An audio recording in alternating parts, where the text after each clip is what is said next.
یہ بلوچستان میں محرومیاں پیدا کر رہے ہیں. یہ لاپتہ افراد جو بڑی تعداد میں وہاں موجود ہیں، سینکڑوں نہیں ہزاروں کی تعداد میں، اور جب یہ خبر ملتی ہے کہ کوئی لاش آئی ہے تو کتنے لوگ ہیں جو جاتے ہیں اور جا کر یہ دیکھتے ہیں کہ اس میں کوئی ہمارا پیارا تو نہیں ہے، اور پھر مایوس ہو کر واپس آتے ہیں. انہیں پتہ بھی نہیں چلتا کہ ان کا وہ پیارا کہاں پر ہے.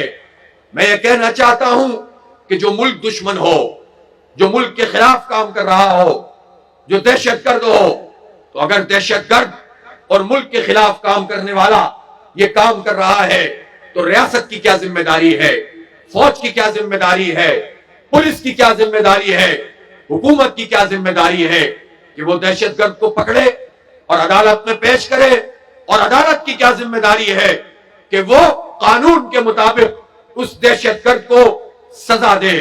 لیکن دہشت گرد کو سزا دینے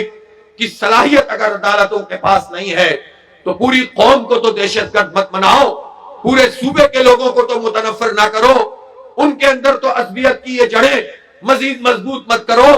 ان کے غم و غصوں کو جو بیرونی طاقتیں استعمال کر کے ہمیں آپس میں لڑواتی ہیں تو ایسے کام مت کرو. اس لیے میں بلوچ عوام سے یہاں سرگودا میں کہہ رہا ہوں کہ ہم آپ کا مقدمہ پنجاب میں لڑ سکتے ہیں، لیکن آپ ان سازشوں میں نہ آئیں جس میں آپ کو پنجاب کے عوام کے خلاف لڑوایا جاتا ہے. اگر ایک دوسرے کا قتل کریں گے، ایک دوسرے سے نفرت کریں گے، تو جو اوپر سب ایک ہیں یہ سب اکٹھے ہو کر فیصلہ کرتے ہیں تو پھر یہ اور طاقتور ہو جائیں گے. اس لیے چاہے خیبر پختونخوا کے عوام کے مسائل ہوں،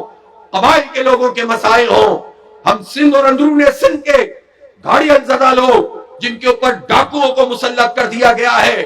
کچے اور پکے کے ڈاکو بیٹھے ہوئے ہیں، ان کا مسئلہ ہو. شہر کراچی پورے پاکستان کے لیے ایک حیثیت رکھتا ہے، معاشی شہر ہے، اور ہم دیکھتے ہیں کہ سب سے زیادہ ریونیو جنریٹ کرتا ہے. اگر وہاں پر محرومیاں موجود ہیں، اور اسی طرح لوگ تو سمجھتے تھے کہ یہ محرومیاں صرف ان صوبوں میں موجود ہیں، لیکن آج اس جلسے میں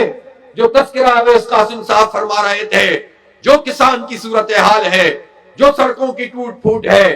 جو بلیک مارکیٹنگ کھاد میں اور بیج میں ہو رہی ہے، اور جو استحصال ہو رہا ہے، اس کا مطلب یہ ہے کہ یہ ہر طرف استحصال ہے اور ظالم اکٹھے ہیں، ان کی کوئی قوم نہیں ہے. پوچھنا چاہتا ہوں کہ جو آئینی ترمیم کے نام پر ڈرامہ کیا گیا ہے، اس میں تو بلوچستان کے 2 سینیٹرز نے بھی اپنا ووٹ ڈالا ہے، تو وہ بھی تو بلوچ ہیں، انہوں نے کیسے ووٹ ڈال دیا؟ اور اسی طرح وہاں تو سب ایک ہوتے ہیں، ان کی کوئی قوم نہیں ہوتی، ان کا کوئی فرقہ مسلک نہیں ہوتا. دیوبندی بریلوی ایک ہو جاتے ہیں، شیعہ سنی ایک ہو جاتے ہیں، اور قوم کو دیوبندی بریلوی میں تقسیم کرتے ہیں، قوم کو شیعہ سنی میں تقسیم کرتے ہیں، قوم کو پنجابی اور بلوچ میں اور پختون اور مہاجر میں اور سرائکی اور ہزارے میں اور سندھی اور مختلف قوموں میں تقسیم کرتے ہیں. تو ان چالوں کو سمجھ لو. ہم ایک دوسرے کا مقدمہ ایک دوسرے کے شہروں میں لڑیں گے انشاءاللہ. پورا پاکستان ہر مظلوم کی پشت پر کھڑا ہوگا،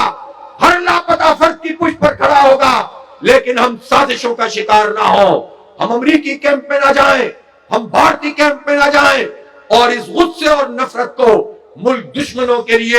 استعمال نہ ہونے دیں. تو انشاءاللہ اس ملک سے، ان ظالموں سے ہم